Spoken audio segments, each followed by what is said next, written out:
Well, good morning, church. Let's spend 5 minutes with God together today. Today, I want to talk about an interesting story in the Bible. It's in the book of Job. And for a lot of you, it's been a while since maybe you've read the book of Job, or maybe you've never read it, and it's completely understandable because Job is a difficult book to take in. But the other day, I was talking to someone in our church who's studying Job, and I was listening to their story and their experience as they jumped in, and they got tripped up pretty quick. It wasn't just in the first chapter, but even in the first 10 verses, they started to struggle. And I want to share why and talk about that. So let me share what's going on at the very beginning of Job. First, we're introduced to Job, and then the scene shifts to a conversation between God and Satan. And God and Satan end up talking about Job because Job loves God. And so Satan says the only reason that Job loves God and Job continues to worship God and Job continues to honor God is because God has given him so much. He's healthy. He's got a great business. He's got a great family. Life is good for Job. And Satan says if he didn't have that, he wouldn't love God. And at this point, if you're reading the story, as this conversation continues, it almost sounds like two third graders on a playground, okay? This is my own paraphrase of how the first couple verses unfold. God says, nuh-uh, and Satan says, oh yeah? Prove it. I don't have to prove it. I double dog dare you. Oh, it's on now. And God basically lets Satan torture Job and ruin his life. And if you read these verses, that's kind of the interpretation you walk away with. That's kind of the understanding as you first take these verses in of what's going on. And as I read those verses with that understanding, that's not really how I think of God. And all of a sudden, you're not even one chapter into this really powerful book, and you're like, I hate this book. I don't want any part of this book. I don't want to explore this book anymore. So let me try to break down for you what's really going on. See, the author of these verses is trying to paint a picture that we as readers can understand in order to set up the major theme or the major lesson of the book of Job.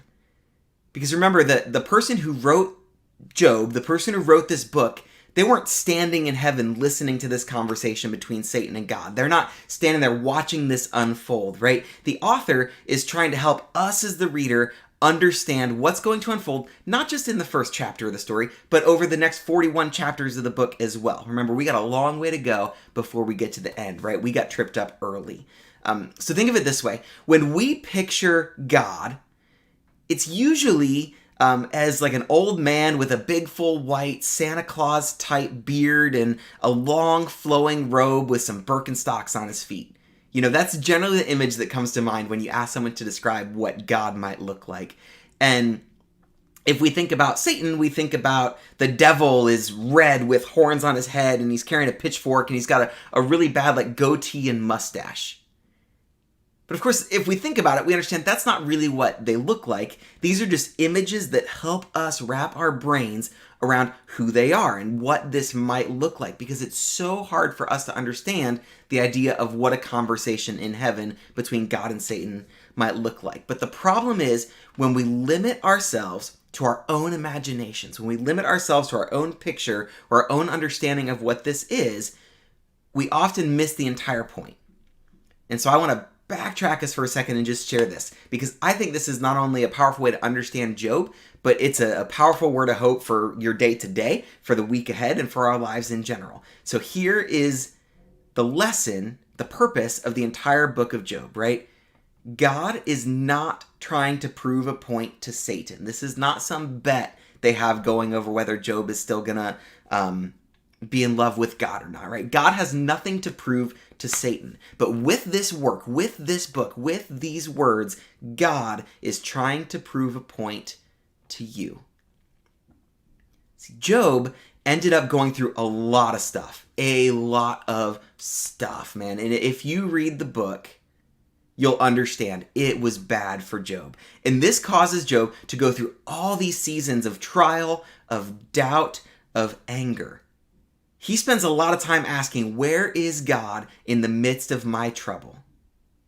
Where is God in the midst of everything I have going on? Why am I going through this when there's a God that can give me hope for my future? But by the end of the book, 41 chapters later, Job realizes and he admits in a very personal, very open prayer that God is in control and that God's wisdom is greater than our own. See, Job understands that no matter what he goes through, there's something happening behind the scenes. God is at work holding the universe together. And even in the midst of that tremendous task, God does not forget about us. He does not abandon us. So for us, thousands of years later, thousands of years after Job walked this earth, what do we take away from this? Because we've all been there one time or another. Maybe not as bad as Job, but we've all gone through this. We've struggled with doubts. We've gone through trials. We've spent time where we've been angry with God, and that's okay. Sometimes we just need to be angry with God, but that's when we need to learn the lesson from Job, that no matter how we feel about the way things should be or about the way things ought to be, sometimes we just have to step back, trust God, and remind ourselves that He is in control.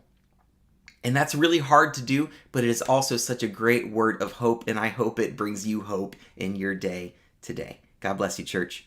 Can't wait to see you.